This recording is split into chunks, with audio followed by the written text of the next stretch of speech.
అందరికి praise lord. ఈరోజు వంగవీటి రంగా గారి వర్ధంతి. మీలో చాలామందికి ఈ పేరు సుపరిచితమే. వంగవీటి రంగా అనేది ఒక పేరు కాదు, ఇది ఒక నినాదం. ఇది కేవలం ఒక వర్ధంతి కాదు, ఇది ఒక చరిత్రని జ్ఞాపకం చేసుకునే రోజు. ఇది ఒక అన్యాయానికి ఎదురీదిన అగ్ని కథ. ఈ నేల మీద పుట్టి, ఈ నేల కోసం పోరాడి, ఈ నేల మీదే ప్రాణమిచ్చినటువంటి యోధుడు వంగవీటి రంగా. కొంతమంది నాయకులు మాత్రం రాజకీయం కోసం, అధికారం కోసం పుడతారు, కానీ వంగవీటి రంగా గారి లాంటి వాళ్ళు ప్రజల కోసం పుడతారు.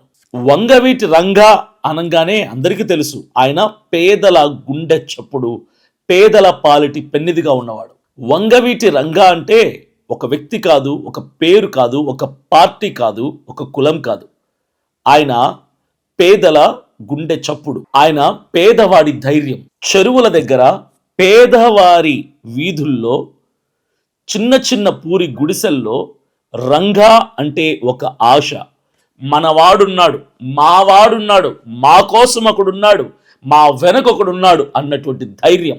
అధికారం దగ్గరగా ఉండి మౌనం పాటించే నాయకులు కాదు, అధికారానికి ఎదురు నిలబడి అన్యాయాన్ని ప్రశ్నించే గొంతుక వంగవీటి రంగా. విజయవాడలో రాజకీయం అంటే సేవ కాదు, అది సత్తా పోరు. అక్కడ పేదవాడి పక్షముగా ప్రశ్నించే గొంతుక ఉండకూడదని, ప్రశ్నించే ధైర్యం పేదవాడికి ఉండకూడదని చాలామంది ప్రయత్నించారు. కానీ వంగవీటి రంగా మాత్రం మౌనం వహిస్తూ బ్రతకడం కంటే ప్రశ్నిస్తూ చావటం మంచిది అని చెప్పినటువంటి మహానుభావుడు. అందుకే వంగవీటి రంగా టార్గెట్ అయ్యాడు, ఆయన మీదికి కత్తులు దూశారు. వంగవీటి రంగా గారిని చంపటం అంటే అది పేదల మీద దాడి, ధైర్యం మీద దాడి, ప్రశ్నించే హక్కు మీద కూడా దాడి.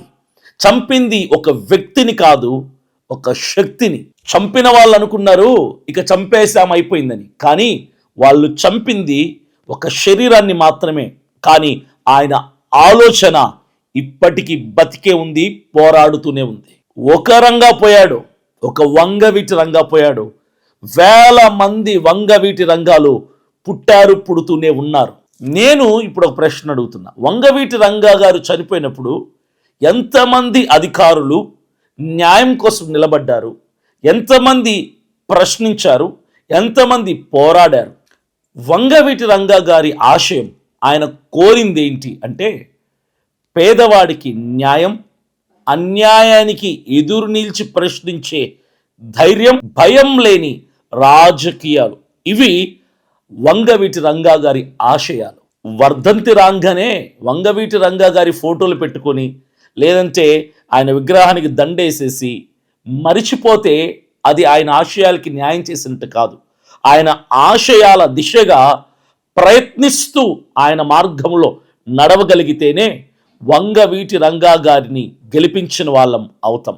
ఆయన ఎస్సీ, ఎస్టీ, బీసీల కోసం పోరాడినవాడు. నిత్యము ఆయన ఎస్సీల మధ్యలో ఉన్నవాడు, ఎస్సీలతో కలిసి తిరిగినవాడు. ఆయన వెనక ఎప్పుడు ఎస్సీ ప్రజలు ఉండేవాళ్ళు. వంగవీటి రంగా అంటే టీషర్ట్ కాదు, ఫ్లెక్సీ కాదు, పెయింటింగ్ కాదు.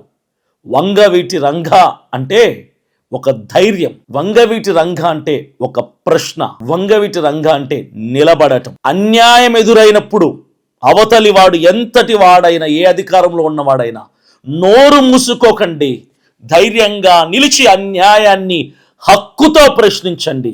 ఇదే వంగవీటి రంగా గారికి మనం ఇచ్చే నివాళి. వంగవీటి రంగా గారు చనిపోయారని చెప్పింది ఎవరు? ప్రజల గుండెల్లో స్థానం సంపాదించిన ఏ నాయకుడు ఎప్పుడూ చావడు, ప్రజలతోనే ఉంటాడు, ప్రజల్లోనే బ్రతికుంటాడు. ఈరోజు ఈ వర్ధంతి సందర్భంగా మనమంతా కూడా ఒక్క మాట చెప్పాలి, అన్యాయం ఎదుట తల వంచం, పేదల పక్షముగా నిలబడి ఎంత దూరమైన పోరాడుతాం, రంగా గారి ఆశయాన్ని బ్రతికిస్తాం. వంగవీటి రంగా అమరుడే, అమరుడే, అమరుడే.